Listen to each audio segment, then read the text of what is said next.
Welcome to Episode 3, Emotional Intelligence, Problem-Solving Capabilities, and Personal Leadership Skills.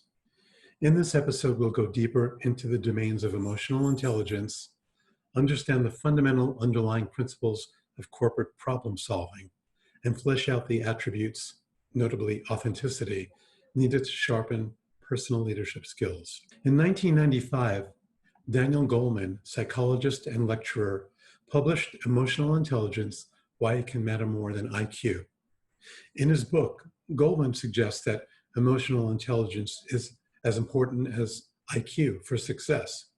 Since then, his ideas have spawned an industry of coaches, writers, and motivational speakers, riffing off of his idea in a way that's changed for good how we rate EQ as a fundamental piece in problem solving and personal leadership. In fact, having high emotional intelligence is said to be predictive of success. Let's take a moment to hear what Mr. Goleman says about EQ in his video.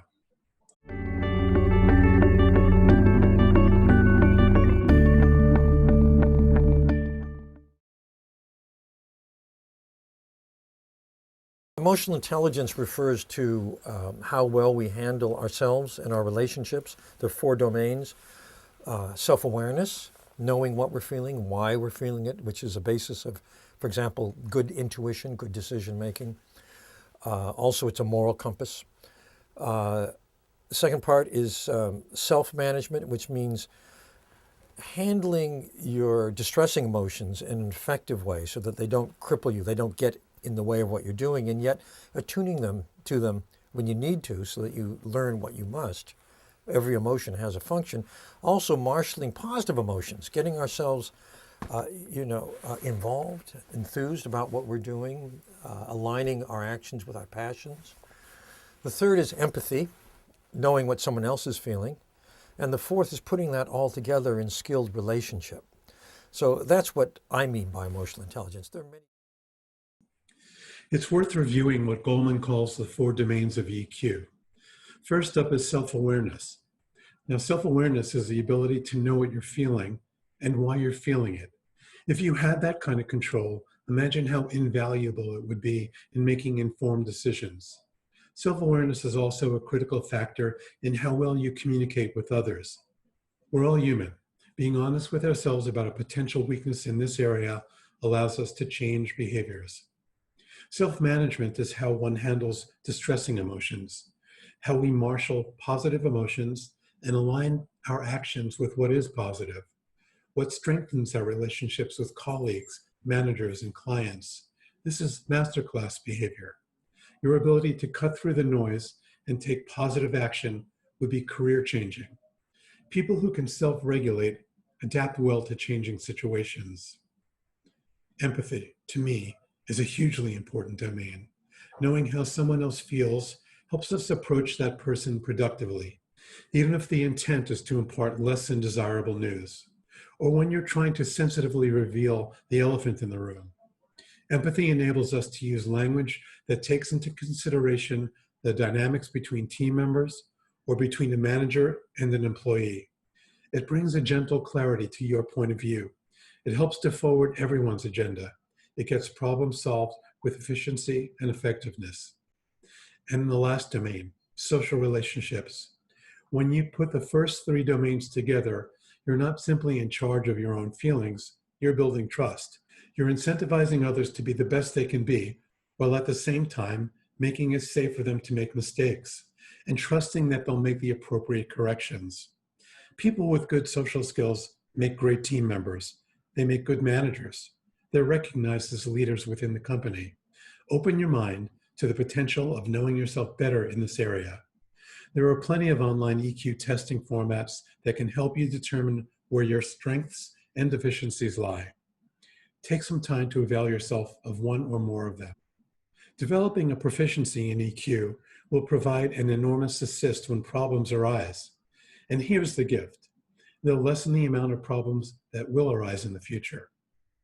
Studies have shown that employees with higher scores in EQ tend to be rated higher on measurements of interpersonal functioning, leadership abilities, and stress management.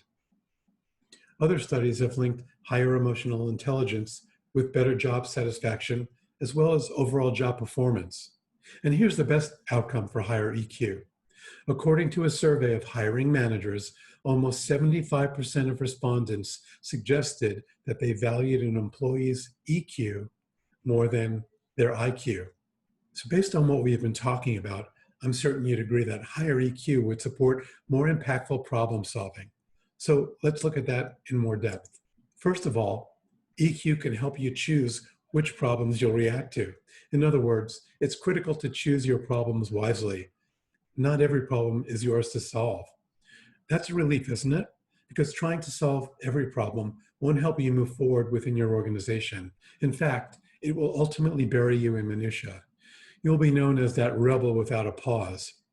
Ultimately, you'd repel those in your organization who are on the lookout for leaders who can solve problems, not just identify and complain about them. If you do take the lead in solving a particular problem, be clear that you understand the complexity of that problem at its core. Don't attempt to use muscle memory to solve problems quickly by relying on preconceived notions or quick fixes. Listen intently to the needs of all stakeholders involved. A good leader will take responsibility for ensuring solutions are fully vetted, critically evaluated, and course corrected. And there's another piece to successful problem solving. It's what I call the workplace prime directive. I was lucky enough to learn this one while in a supportive environment. I noticed an issue developing within the culture of my company. With my manager's blessing, I rounded up some like-minded colleagues, and together we developed a program to solve the issue. The presentation we developed to sell our ideas clearly identified the problem and proposed solid objectives and goals. When I asked my manager how to appropriately widen our audience of influencers for the program, she said, "Let's take it to HR. But," and this was a lesson that stuck with me, "we need to stress 4 points prominently within the content. 1, why the problem is important to the company. 2, whether or not the proposed solutions relate directly to the company's deeply held cultural beliefs. 3, how the solutions would positively impact the bottom line. And 4, why it's necessary to take on the issue in the first place." I got it. It didn't take a genius. I did as she asked, and suddenly there was great strength integrated throughout my proposal. You see, I'd forgotten that a company and its collective culture is as much of a personality requiring care as the team members around your conference table. You know, I left personal leadership for the last part of this episode because I believe it integrates all of the skills we've discussed up to this point. Proficiency in the areas of emotional intelligence and decision-making will improve your career direction, allow you to choose the best career alternatives presented at any given moment, demonstrate your personal leadership skills. This won't happen overnight, but it will have a cumulative impact over time. It takes practice and perseverance, like building muscle. The more you use it, the more developed it becomes, one smart decision at a time. I did some research on words frequently used to associate someone with leadership skills.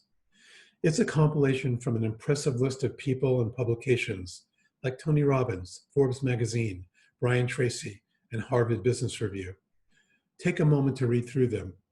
And as you do, I'd like you to think about them not as they attach themselves to the CEO or president of your company, but how they attach themselves to you.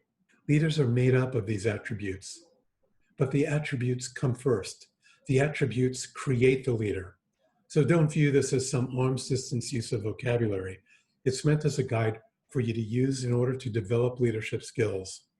It is interesting that the word I found missing from all of these sources was authenticity, because authenticity would be your personal blend of the attributes listed on the slide.